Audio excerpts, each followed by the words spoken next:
सुक्मण शीर खीर बहु मीठा। खीर कैसा रहता है? मीठा रहता है। यहाँ सुक्मणा नाड़ी से 10वें द्वार तक सहस्त्र दल कमल तक हमारा ध्यान चला गया तो ऐसे जैसे पानी का फव्वारा रहता है ना, आपने देखा होगा बगीचे में या कहीं और, ऐसे ऊपर जाता है, उसकी हजारों धारा रहती है। हाँ, स्प्रिंकल के जैसा, उससे भी ज्यादा, कारंजा कहते हैं उसको। ऐसे पानी निकलता है और ऐसे चारों तरफ फैलता है। रात में लाइट में वो बहुत ही बड़ा सुनहरा दिखता है। ये जैसे ऐसे फव्वारा चारों तरफ फैलने लगते हैं, इसी प्रकार यहाँ से पानी के फव्वारे नीचे आते हैं, नाड़ी नाड़ी में, रोम रोम में। सुक्मण शीर खीर बहु मीठा, 3 ताप का बुझा अंगीठा। सुक्मणा नाड़ी में जो 10वें द्वार तक जिसका ध्यान लग गया, वहां पहुंच गया, उसके आदि व्याधि तीनों प्रकार के ताप मिट गए। 3 ताप क्या है? आदि क्या है, व्याधि क्या है और उपाधि क्या है? 3 ताप अलग है, 3 कर्म अलग है। तो आदि दैविक, आदि भौतिक, आध्यात्मिक। शरीर के ताप, मन के ताप, कुछ शरीर के ताप रहते ना, व्याधि होती है हमको, तो ये कौन सा ताप है? शारीरिक ताप। कई प्रकार की व्याधियां हैं, ये है शारीरिक ताप। मानसिक ताप, मानसिक ताप ये दिखता नहीं है मगर होता है। हम जो सोचते हैं उसके विपरीत होना, यह है मानसिक ताप। हमारा मन सोचता है कि ऐसा ऐसा होना चाहिए, ये होना चाहिए, और उसके विपरीत हो जाता है। ये क्या है? मानसिक ताप। कभी कभी हमारी इच्छा नहीं रहती, कहीं जाने को रहता है, कहीं अर्जेंट काम है, तो उसी में मेहमान आ जाते हैं, फिर क्या होता है? होता कि नहीं मानसिक ताप? वो पति पत्नी दोनों थे और एक दिन उनके यहाँ आया मेहमान। मेहमान को क्या कहते हैं हमारे इसमें? अतिथि। अतिथि यानी जो तिथि पे नहीं आया, अपने आप आ गया, तो उसको हम क्या कहते हैं? भगवान का रूप है। अतिथि देवो भव। ऐसे अतिथि क्या है? मैं गया था प्रहलाद बापू के यहाँ, मिले नहीं वो घर पे। अब बाई भी नहीं मिली। जो कोई बेटा था वो कहने लगा रुको रुको, मगर अब मन कहाँ लगेगा, दोनों में से एक रहेंगे, तो निकल गया फिर। तो जो तिथि पे नहीं आता वो आती थी। अब बहुत दिनों बाद नहीं आने वाला मेहमान आता तो उसका स्वागत सत्कार होता है। मेहमान का धर्म क्या है? एक दिन ही उसका रहना। अगर मेहमान वहां रहने को आ जाए तो वो मेहमान रहेगा क्या? फिर क्या होगा? वो मन को ताप वो बढ़ेगा ज्यादा। तो एक गांव में, एक घर में ऐसे ही एक मेहमान आ गया। पति ने पत्नी की तरफ देखा, पत्नी ने पति की तरफ देखा। इस भाव से देखा, पति को लगा कि ये पत्नी के मायके का कोई है, और पत्नी को लगा कि अपना पति का कोई रिश्तेदार है। था किसी का नहीं, न पति का कोई न रिश्तेदार था, न पत्नी का था। आ गया, राम राम राम राम, आओ बैठो। चाय पानी हो गया, भोजन प्रसाद हो गया, मेहमान सो गया। अब मेहमान को कोई जाओ करके थोड़ी कहते हैं। अब ये संकोचवश कहे नहीं और मेहमान जाए नहीं, 1 दिन 2 दिन 3 दिन 4 दिन 5 दिन 8 दिन हो गए। अब कहेगा मेहमान। अब दोनों में थोड़ा वाद विवाद पति पत्नी में होने लगा। पत्नी कहने लगी तुम्हारे जो रिश्तेदार है उसको कहो ना जाने के लिए, मैं कहाँ तक खाना बना के उसको खिलाती रहूं। पत्नी कहने लगा क्या कहा? मेरा रिश्तेदार? वो तो तेरा रिश्तेदार है इसलिए मैं चुप हूँ। अब वहां फूट गया भांडा कि ये दोनों का नहीं है। अब इसको हटाए कैसे? एक मर्यादा तो रहती है। कहीं का भी रहो भाई, तुम जाओ यहाँ से तो कोई कह नहीं सकते। मगर वो जाने का नाम नहीं ले रहा था, वो भी पक्का था। 2 टाइम भोजन चाय पानी मिल गए, डट के सोने को मिल रहा है। फिर पति पत्नी ने कहा अब ऐसे नहीं जाएगा, अब इसका उपाय करना पड़ेगा। जर जुकाम और पावना तीनों एक उपाय।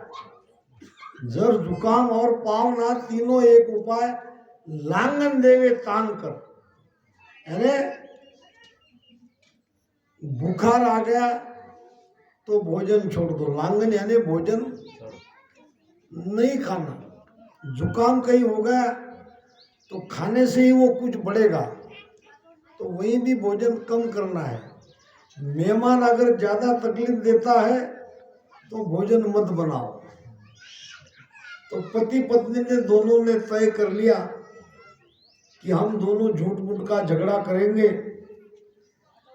और तुम मुझे मारने का नाटक करना, मैं रोने की नाटक करूंगी और मैं कहूंगी खाना नहीं बनाती और तुम कहना नहीं बनाना।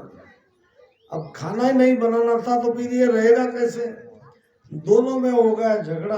लाठी लेके वो दरवाजे को मारता था, अंदर से पत्नी चिल्ला रही थी, मार डाला मार डाला मार डाला, कोई बचाओ कोई बचाओ। फिर रोते रोते कहती कि आज मैं तुम्हारे लिए खाना ही नहीं बनाती, तुम्हारे लिए मैं भी नहीं बनाती। तो पत्नी ने कहा मत बनाओ।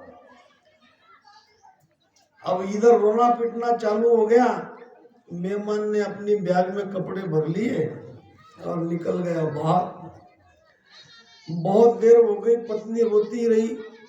पति ने कहा मैंने तुमको कहा मारा, अब बंद करो। पत्नी ने कहा मैं कहा सच रो रही हूँ, मैं तो झूठ मूठ रो रही हूँ। अब दोनों हंसते हंसते बाहर आए तो उधर से मेहमान वापस आ गए। मैं कहा सचमुच गया, मैं तो झूठा ही गया। तो ऐसे से काम नहीं चलेगा। तो ये है मानसिकता। विषय कहाँ से छूट जाता है ये पकड़ के रखना। शारीरिक ताप और मानसिक ताप।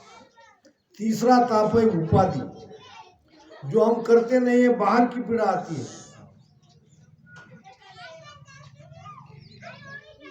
यानी हम उसमें कहीं भी कोई अप्रोच नहीं है, फिर भी वो पीड़ा बाहर से आती है। यानी किसी का झगड़ा हो रहा है तो वो हमको गवाह रख देते, हम उसमें है ही नहीं। ऐसा होता है कि नहीं? उपाधि आती कि नहीं? दूसरे का किसी का झगड़ा है वो हमारे यहाँ लाके आ जाता है। वो हमारे पुरसिंह महाराज शिवपुरी के रामदारा से गए थे, घर पे जा रहे थे, बीच में हो गई झगड़ा, बहुत साल पहले की बात है। और झगड़े में चली लाठी और वो लाठी बैठी पुरसिंह महाराज के सिर पे। 8 दिन तक उनको दवाखाने में रखना पड़ा। लेना नहीं देना नहीं, रामदारा से घर पे जा रहा था। न उनको किसी ने उनको कहा कि भाई तुम झगड़ो मत, तुम क्यों लड़ रहे हो। सहज स्वभाव से ऐसे हाथ करके उसने देखा, उसके ऊपर पड़ी लाठी। ये क्या है? उपाधि। तो ये 3 ताप दाजे जग सारा। 3 ताप में सब बंधे हैं। 3 ताप में सभी बंदिया, कोई नहीं छूटन हारा। सब ये आदि वैदि उपाधि तीनों प्रकार के ताप में बंधे हुए, कोई इसमें छूट नहीं रहा। कम ज्यादा प्रमाण में सब ये 3 ताप में बंधे हैं। फिर ये 3 ताप से मुक्त कौन कराता है? कौन कराता है? सदगुरु। 3 ताप को मेट कर सबका अमल उड़ाए, जन सुखिया गुरुदेव जी, ब्रह्म के माय मिलाए। अब ये कौन सा गुरु है? तीन ताप को मिटकर ब्रह्म के मिलाने वाला गुरु कौन सा है? गुरु गुरु में भी फर्क है। अगर ये शरीरधारी गुरु है तो पहले इसने क्यों नहीं मिटा दिया? वो तो हमको भजन कराने लगाता है और भजन करते करते जाते हैं, अंदर में एक गुरु बैठा है, वो हमारा इन तीनों तापों से हमको वो मुक्त कराता है। उस गुरु की पहचान अगर भीतर में हो जाती है तब हम इन तीन तापों से मुक्त होते हैं।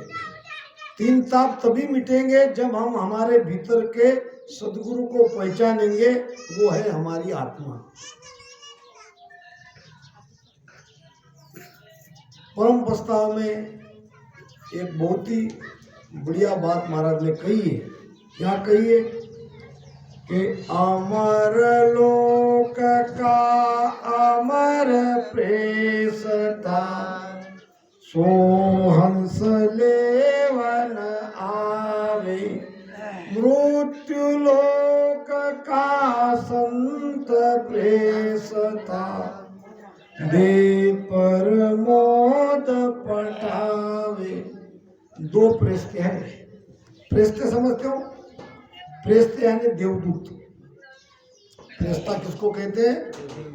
दूत को कहते हैं। अब अमर लोक का अमर प्रेस्ता वो हंस को लेने के लिए आता है, मगर कहां से ले जाता है? यहां से ले जाता है, 10वें द्वार से। यहां से नहीं ले जाता है। वो यहां आके वो सत्ता सदगुरु की आती है और हंस को अमरलोक में ले जाती है।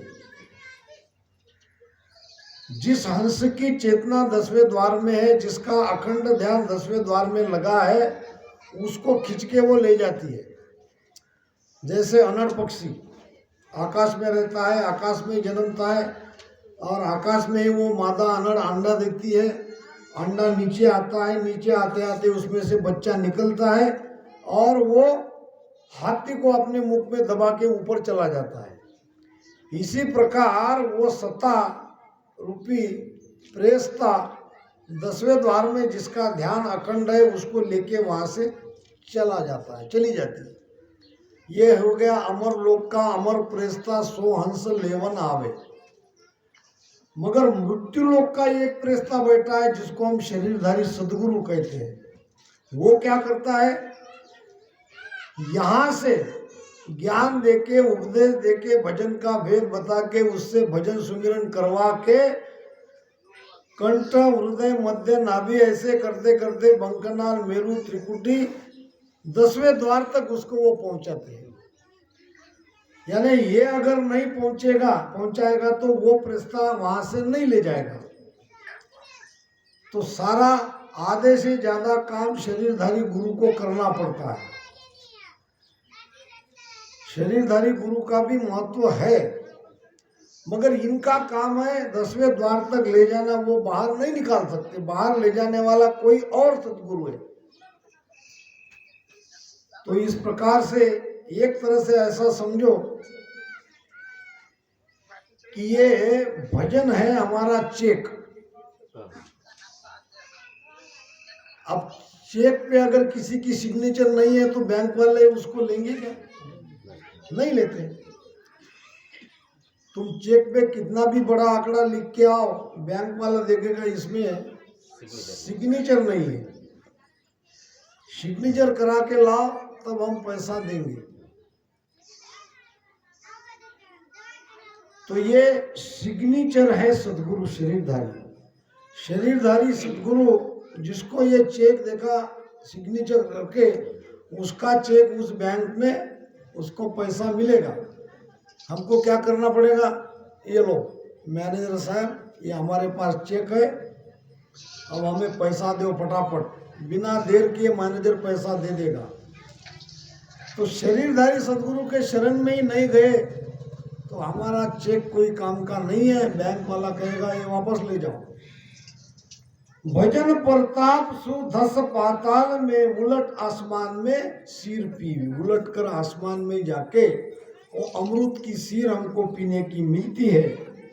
गाजियो जाय आसमान चढ़ शिखर में, शब्द मोती जड़े मुख माई। गाजियो जाय आसमान चढ़ शिखर में, यहाँ शिखर में, आसमान में, ब्रह्मांड में जब हम ऊपर चढ़ते हैं, वहां हमारी संपूर्ण चेतना शब्द के साथ, श्रुति के साथ यहाँ पे जमा हो जाती है। तो बिना खंडित हुए वो शब्द की गर्जना रात दिन सुनाई देती है। आप सुनते सुनते थक जाओगे मगर वो बंद नहीं होगी। ज्यादा से ज्यादा और बढ़े रहेगी, कम होने का नाम नहीं लेगी, चाहे आप किसी भी स्थिति में हो। इतनी ध्वनि जबरदस्त वो सुनाई देती है। अब उसका लक्षण क्या है? अब मैंने यहां कह दिया, मान लो कि ऐसा मुझे हो रहा है, तो आप मान लोगे? महाराज ने सबको पकड़ा है। शब्द मोती जड़े मुख माई, उसके मुख से क्या निकलेंगे? मोती निकलेंगे। मोती क्या है? ये गुरु महाराज का ज्ञान, वो अपना अनुभव का ज्ञान आपके सामने रखेगा। उनके निकले हुए वचन आपके दिल को छू लेंगे। उनके वचन से आपका भ्रम दूर होगा। ये है मोती झड़ना। एक मुख से अमृत निकलता है तो यही मुख से जहर निकलता है। ऐसे पहुंचे हुए महात्मा गाली गलौज, इधर उधर की सटर फटर की बातों में नहीं लगेंगे। सीधा आपको गुरु महाराज का ज्ञान और ज्ञान का अर्थ अपने अनुभव से खुला करेंगे। मैं हमेशा कहता हूं, एक है वाचन, एक है वचन, एक है प्रवचन। एक है वाचन, एक है वचन, एक है प्रवचन। वाचन क्या? वो हमारे भिवापुर के भजन बोलने वाले वासुदेव महाराज कहते हैं, साग पढ़ लिया और महाराज फरमाते हैं ये ऐसा ऐसा ऐसा बोल के बताते पड़ा। ये क्या हो गया? दिमाग को कोई तकलीफ नहीं, तैयार लिखा हुआ है। साखी बोल दिया, नीचे लिखा हुआ अर्थ बोल दिया, हो गया प्रवचन। ये प्रवचन नहीं, ये क्या है? वाचन। ये तो कोई भी पढ़ा लिखा आके जिसको दोहे चौपाई की अरे बोलना आता है, राग आता है, हरदस का राग आता है, वो पढ़ लेगा। नीचे रेडीमेड अर्थ है, उसमें लेना देना ही नहीं है अपने, इसको कोई टेंशन ही नहीं है। ये है वाचन। इसको हम प्रवचन कहेंगे क्या? ये है वाचन। एक है वचन। वचन है गुरु महाराज के, वचन हमारे नहीं है। वचन किसके है? अनुभव के वचन है गुरु महाराज के। ये संतों की वाणी है वचन। अब एक है प्रवचन। अब संतों के वचनों को खुला करना अपने अनुभव से, ये है प्रवचन। महाराज ने तो लिखा ही लिखा है, जो लिखा है वो लिखा ही है, मगर तुम इसको कैसा समझ रहे हो, ये सत्संग में जाके सभी भक्तों को बताना कि इस साखी को मैं इस तरह से समझ रहा हूं। ये सुषुम्ना नाड़ी यहाँ से वहां जाती है, इस प्रकार से उसका अनुभव होता है। कई तरह के प्रमाण देके आपको संतों के वचनों का समझाने का प्रयास करना, ये है प्रवचन। महाराज कहते हैं कि धीरज सूदे ज्ञान भरम सिसका सब काढ़े, उलझे को सुलझाए दे ये सतगुरु ए नान, और बाकी का सुखराम कहे कन पुकारा ज्ञान। सतगुरु सत्य स्वरूप ज्ञान की कसर न राखे। सदगुरु क्या है? सदगुरु स्वयं सत्स्वरूप के देश में पहुंचा हुआ हमारे लिए परमात्मा है। सतगुरु समरथ आय ज्ञान की कसर न राखे, आद अंत की बात ताइले भिन्न भिन्न भाके शीस बुझे 100 बार झलक ऊनो नहीं होवे धीरज सूदे ज्ञान भरम शिष का सब खोवे उलझे को सुलझाय दे ये सतगुरु ये नान बाकी का सुख राम के कन फूकारा ज्ञान। सदगुरु के ज्ञान में कान फूकने वाले के ज्ञान में ये अंतर है। कान फूकने वाला वही ज्ञान देके कान में फूंक देगा, यानी वो मंत्र कान में डाल देगा। वही मंत्र काना माई कुर तुम चला मैं गुर, टक्का पैसा धर डूब चाहे मर। क्या है तुम्हारे पास, यहाँ रख दो, अब तुम डूबो या तुम जाके मरो। एक व्यक्ति गया गुरु के पास भेद लेने के लिए, मंत्र लेने के लिए। अब उसने दे दिया, गुरु ने भेद, ऐसे ऐसे बैठो, ऐसे ऐसे सुमिरन करो। अब उसने सुमिरन किया। अब गुरु ने कहा बेटा मेरी दक्षिणा। अब चेले ने कहा तुमने मुझे दिया क्या कि मैं तुम्हें दक्षिणा दूं? नहीं दिया, मैंने तुम्हें अमरलोक दिया, सत्स्वरूप आनंद पद का ज्ञान दिया, उस पद में मैंने तुमको दिया। ये सब तुमको मैंने दे तो दिया, आज नहीं तो कल तुम इस पद में जाओगे। अब तुम मुझे पूछ रहे हो क्या दिया? चेला होशियार था, ऐसा है गुरु महाराज, ठीक है मैं भी देता हूँ। क्या चाहिए दक्षिणा में? तो कुछ भी दे दो, ये पूरा भारत मैंने आपको दे दिया। गुरु ने क्रोध से कहा क्या ये पूरा भारत देश तेरे बाप का है जो मुझे तुम दक्षिणा में दे रहे हो? चेला होशियार था, उसने गुरु को कहा क्या अमरलोक तुम्हारे दादा का है जो तुम मुझे मुफ्त में दे रहे हो? जैसा तुमने दिया वैसे मैंने तुमको दिया। ये कवि आया था राजा के पास, गरीब था बेचारा। उसकी पत्नी कहती हमेशा तुम राजा के पास जाके तुम्हारी कविता क्यों नहीं सुनाते हो? राजा बड़ा दयालु है, कुछ न कुछ इनाम देगा, वैसे तो तुम काम धंधा करते नहीं हो। ठीक है करके वो गया राजा के पास। अब राजा को कविता सुनाई, राजा हो गया खुश, बहुत अच्छा बहुत अच्छा। प्रधान जी को बुलाया, प्रधान जी इनको 5 गांव दे दो बख्शिश में। बहुत खुश हो गया। घर पे आया, पत्नी को कहा तुम्हारी बात सच निकली, क्या हुआ? आज की कविता सुन के राजा इतना प्रसन्न हुआ, उसने हमको 5 गांव दे दिए। अब तुम 5 गांव की मालकिन बन गई हो। पत्नी भी खुश, वो भी खुश, बहुत बढ़िया भोजन किया, सो गए। अब कुछ दिन बाद और उसका मन हुआ कि चलो राजा के पास जाके और ये नई नई कविता है उनको सुनाएंगे। परमिशन लेके राजा के दरबार में गया, कविता सुनाया, राजा खुश हो गया, बहुत खुश बहुत खुश, वाह वाह वाह, प्रधान जी इसको 11 गांव दे दो। और खुशी से आ गया। ये पहले 5 गांव और नए 11 गांव, हम तो जागीरदार बन गए।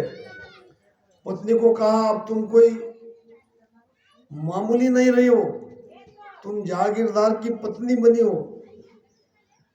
अब कुछ दिन बाद और एक नई कविता बना के